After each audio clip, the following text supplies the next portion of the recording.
پہلے معجزات اور کرامات کیوں زیادہ تھیں اور اب جو ہے وہ کیوں نہیں ہو رہی؟ تو شاید پہلے جو ہے وہ کیونکہ انسانی شعور نے بھی تو ایوالو کیا ہے نا، تو پہلے شاید شاک ٹریٹمنٹ کی جو ہے وہ ضرورت تھی، انسانوں کو یکدم جو ہے وہ جھنجھوڑنے کی ضرورت تھی۔ حضرت عیسیٰ علیہ السلام سے جو ہے وہ مسلسل وہ ڈینائل میں چلے جاتے تھے نا، مانتے تھے پھر جو ہے وہ نہیں مانتے تھے جی، تو وہ پھر ان کو شاک ٹریٹمنٹس کے ساتھ جو ہے وہ پھر واپس لایا۔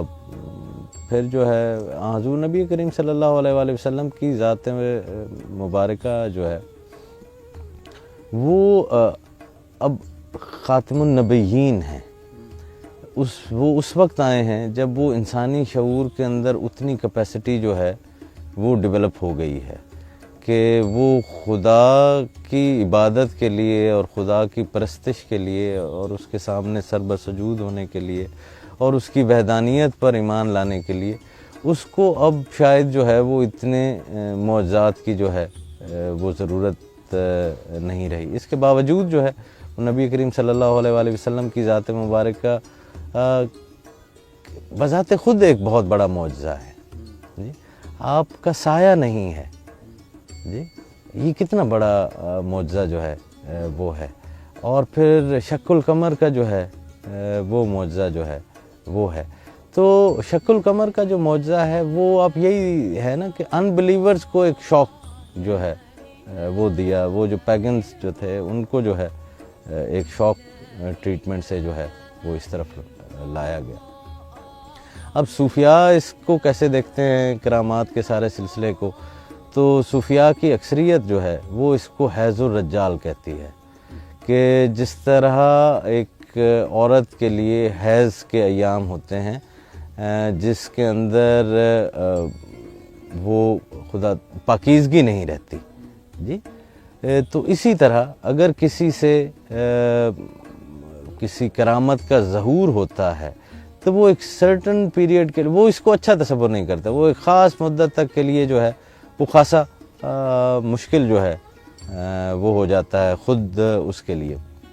حضرت امام جعفر صادق علیہ السلام کے زمانے میں ہندوستان سے ایک جو ہے وہ جوگی جو ہے وہ آ گیا، اور اس جوگی کو جو ہے وہ امام میں عالی مقام کے سامنے جو ہے وہ پیش کیا گیا اور کہا گیا کہ حضرت یہ بڑا جو ہے وہ نظر والا آدمی ہے، یہ چھپی ہوئی چیزیں جو ہے وہ دیکھ لیتا ہے۔ تو حضرت جعفر صادق فرمانے لگے کہ اچھا، تو آپ نے کوئی چیز جو ہے وہ اپنی جیب میں رکھی اور اس سے پوچھا کہ بتاؤ میری جیب میں کیا ہے؟ تو اس شخص نے جو ہے وہ صحیح بتا دیا جو بھی آپ کی جیب میں تھا۔ تو آپ نے کہا واہ یہ تو بڑا مقام ہے، تو تم نے یہ مقام کیسے پایا، یہ صلاحیت اور قابلیت تمہیں کیسے ملی؟ تو وہ جوگی کہتا ہے کہ جناب میں نے ساری زندگی جو ہے وہ سیلف ڈینائل کیا ہے، میرے نفس نے جو مجھے کہا میں اس کے اگینسٹ جو ہے وہ رہا ہوں، اور یہ جو ہے مجھے صلاحیت مل گئی۔ اب میرے اندر یہ صلاحیت ہے کہ میں درخت کے پار جو ہے جی یا دیوار کے پار جو ہے وہ میں دیکھ سکتا ہوں۔ تو آپ نے دوسرا سوال جو ہے وہ یہ کیا کہ تم نے اسلام کی قبول کیوں نہیں کیا؟ تو اس نے کہا کہ بس مجھے جو ہے وہ اسلام سے نفرت ہے۔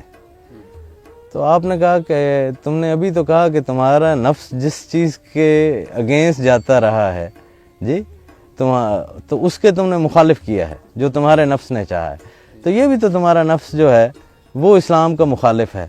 تو وہ ایک جوگی تھا، اس نے مان لیا، وہ آج کل ہماری طرح کا وہ سٹبن تو نہیں تھا جی، تو اس نے مان لیا اور اس نے کہا کہتے تو آپ صحیح ہیں، تو وہ اسلام قبول جو ہے وہ کر گیا۔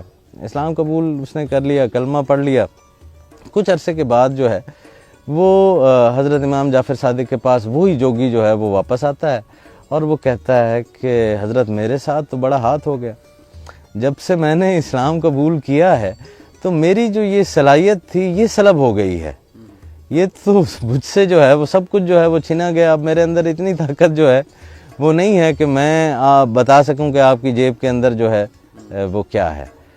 تو حضرت امام جعفر صادق علیہ السلام نے ایک بڑا زبردست سا وہاں پر جو ہے اس کو سبق دیا، اور وہ یہ تھا کہ آپ نے فرمایا کہ تمہیں جو اللہ تعالیٰ ریوارڈ دینے والا ہے، اللہ تعالیٰ جزا دینے والا ہے، تو تمہیں جو صلاحیت ملی اپنے نفس کشی کر کے، اس کا اجر تمہیں اسی دنیا میں اس صلاحیت کے ساتھ دے دیا گیا.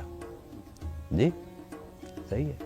اور اب جب تم نے اسلام قبول کر لیا تو اسلام ہر چیز پر محیط ہے، وہ اس جہان پر بھی محیط ہے اور وہ آنے والے جہان کے اوپر جو ہے وہ بھی محیط ہے، جو زیادہ دیر تک کے لیے رہنا ہے. جی یہ جہان تو مختصر مدت تک کے لیے ہے.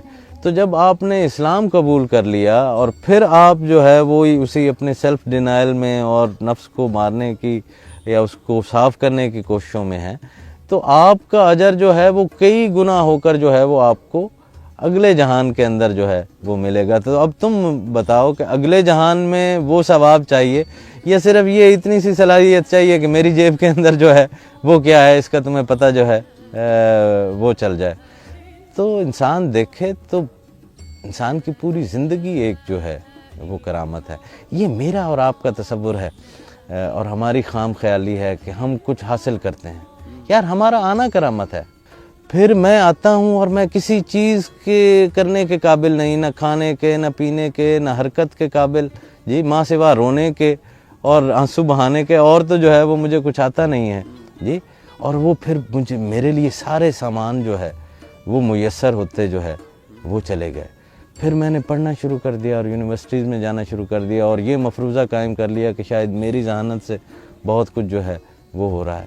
تو اگر ہم دیکھیں تو ہم سب کی زندگیاں جو ہے وہ کرامت جو ہے وہ ہیں. یہ پوری کائنات جو ہے یہ ایک معجزہ جو ہے وہ اس میں ہے.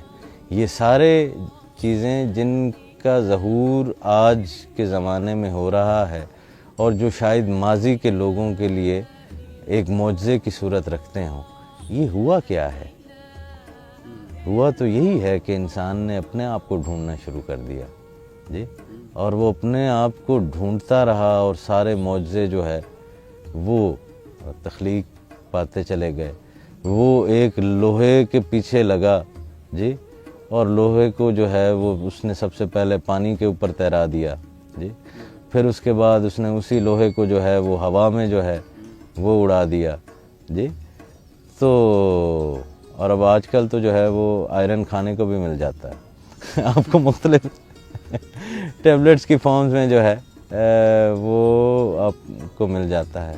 تو یہ ساری زندگی جو ہے یہ معجزہ ہے.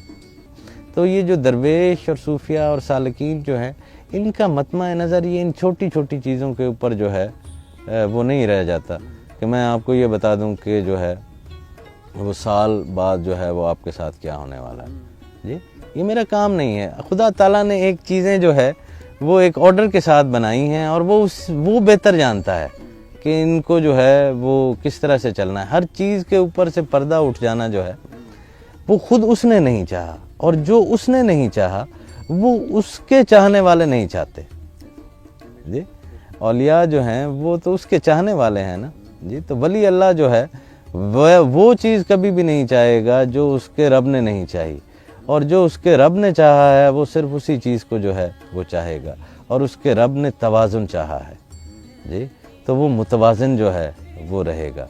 بہت سارے جوگی جو ہے وہ پتہ نہیں کتنی مدت تک کے لیے جو ہے وہ سانس اور دم سادے جو ہے وہ زمین کے اندر جو ہے وہ بھی پڑے رہتے ہیں. لیکن کیا یہ دم سادنا اور زمین کے اندر پڑے رہنا یہ انسانی معراج ہے؟